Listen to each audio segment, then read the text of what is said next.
మీ పేరేంటి madam? Doctor of Tirumala Shetty. Revanth Reddy గారి పాలన ఎట్లా అనిపిస్తుంది తెలంగాణలో? ఏమో ప్రస్తుతానికి ఒకప్పుడు రానా ఆయన 2015 వరకు కూడా ఆయన గాండ్ర అంట సింహంలాగా గర్జించారు. 2015 తర్వాత కూడా చానాళ్ళు మంచి ఫైర్లో ఉన్నారు ఆయన. మరి ఇప్పుడు ఏమైందో ఏమో తెలీదు. సైలెంట్ అయిపోయారు. సీఎం గారు అయిన తర్వాత సైలెంట్గా అయిపోయారు. కానీ పనులు మాత్రం వైలెంట్గా చేస్తారని నేను భావిస్తున్నాను. అంటే ఇప్పటికీ పథకాల విషయంలో కానీ ఏవి సరిగా చేస్తలేరా వాళ్ళు? ఏమో ఇప్పటి వరకు అయితే గ్యాస్ సిలిండర్ 500 రూపాయలకే అన్నారు. ఆ గ్యాస్ సిలిండర్ రేట్ వెళ్ళిందో తెలియదు. తర్వాత ఇందిరమ్మ ఇల్లులు అన్నారు. దానికి నేను కూడా అర్జీ పెట్టుకున్నాను. డబుల్ బెడ్రూమ్కి పెట్టుకున్నాను.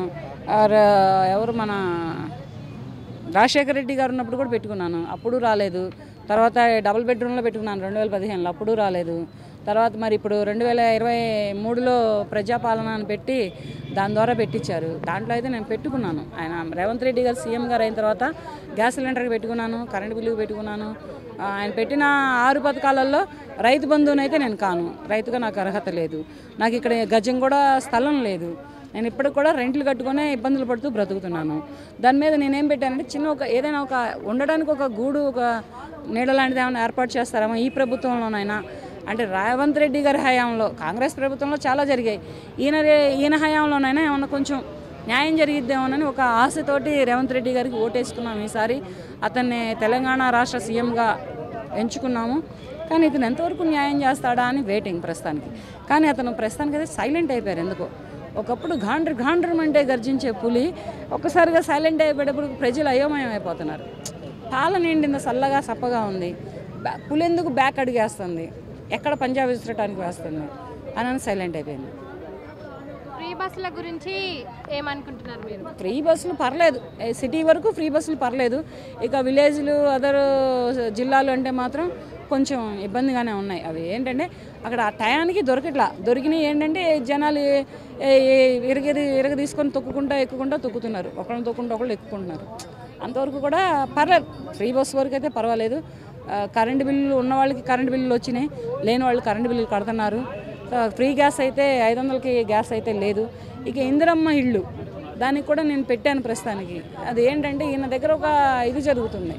అదేంటంటే ఆధార్ కార్డు కొడుతున్నాడు ఫస్ట్. ఈయన ఆధార్ కార్డు నెంబర్ కొడితే ఆ నెంబర్లో వీళ్ళకి ఎంతవరకు ప్రాపర్టీస్ ఉన్నాయి, ఎంతవరకు ఇళ్ళు ఉన్నాయి, వీళ్ళకి ఎంతవరకు ఆస్తులు అంతస్తులు ఉన్నాయని చూసుకుంటున్నారు ఫస్ట్.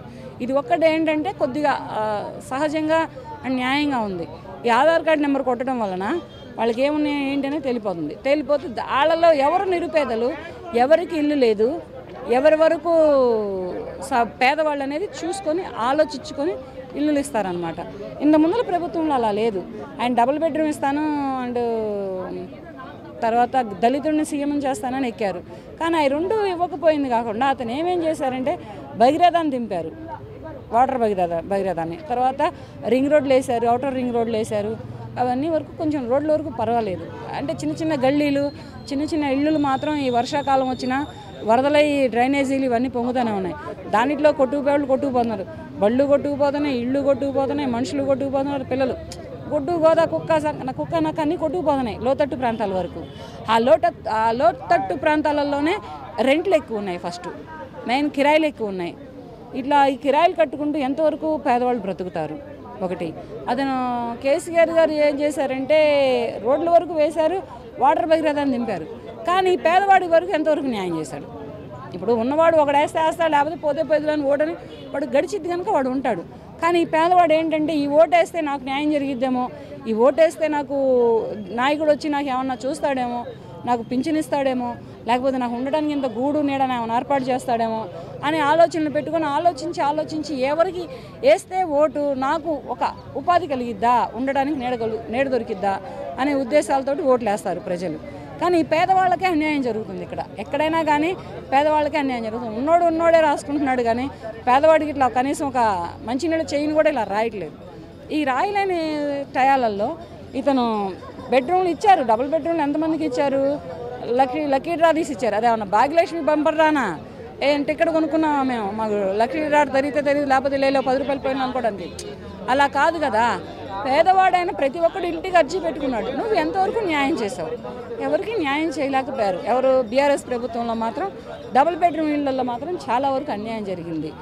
కేసీఆర్ అధికారంలో ఉన్నప్పుడు కంటే రేవంత్ రెడ్డి మంచి పనులు ఎక్కువ చేస్తున్నాడా లేకపోతే కేసీఆర్ బెటర్ అనుకుంటారు? ఆయన కేసీఆర్ గారు ఏంటంటే రోడ్లు విస్తరణ చేశారు, అవుటర్ రింగ్ రోడ్లు వేపించారు. ఆ మెట్రో అంటే అతను రాకముందులే అది అమల్లో ఉంది, అతను వచ్చిన తర్వాత ఓపెన్ చేసుకున్నారు. అంటే ఎవరో మహానుభావులు కష్టపడితే ఈయన రిబ్బన్ కటింగ్ చేసుకుంటున్నాడు అనమాట. ఇలా ఇప్పుడు సెక్రటరీ కట్టించాడు, బాగున్న సెక్రటరీని పగలగొట్టాడు, కట్టించి 5 ఏళ్ల పాటు ఎవరికి ఇచ్చాడు గిఫ్ట్గా? రేవంత్ రెడ్డి గారికి ఇచ్చాడు. అంత కష్టపడి కట్టడం ఎందుకు? దాన్ని అలా వదిలేయచ్చు కదా. అంటే నువ్వు బ్రతికున్నంత కాలం, నీ కొడుకులు బ్రతికున్నంత కాలం, నీ కూతురు బ్రతికున్నంత కాలం మీరే రాష్ట్రాన్ని ఏళ్తారా? మీరే రాజ్యనాయకులు అవుతారా? కాదు కదా. మీరు తలనంతే మీ తాడిందన్న వాళ్ళు ఒకళ్ళు ఉంటారు. ఎనీ టైం మీదే రాజ్యం ఉండదు, ఎనీ టైం మీరే ముఖ్యమంత్రులుగా ఉండరు. ఎక్కడో ఒక దగ్గర ఒక్కళ్ళు కాదు అనుకుంటే టప్పని దిగిపోతారు. గెలవడానికైనా ఒక ఓటే, మనిషి ఓడటానికైనా ఒక ఓటే. ఏదైనా సరే ఏ నిమిషంలో ఏం జరుగును, ఒక్క సెకండ్ చాలు ఏం జరగాలన్నా. అలాగే ఒక్క ఓటుతోటి ఓడిపోతారు ఎవరైనా. ఆ ఓటు సరైనోడు ఎవడైనా కానీ వేయలేదు అంటే అయిపోయి.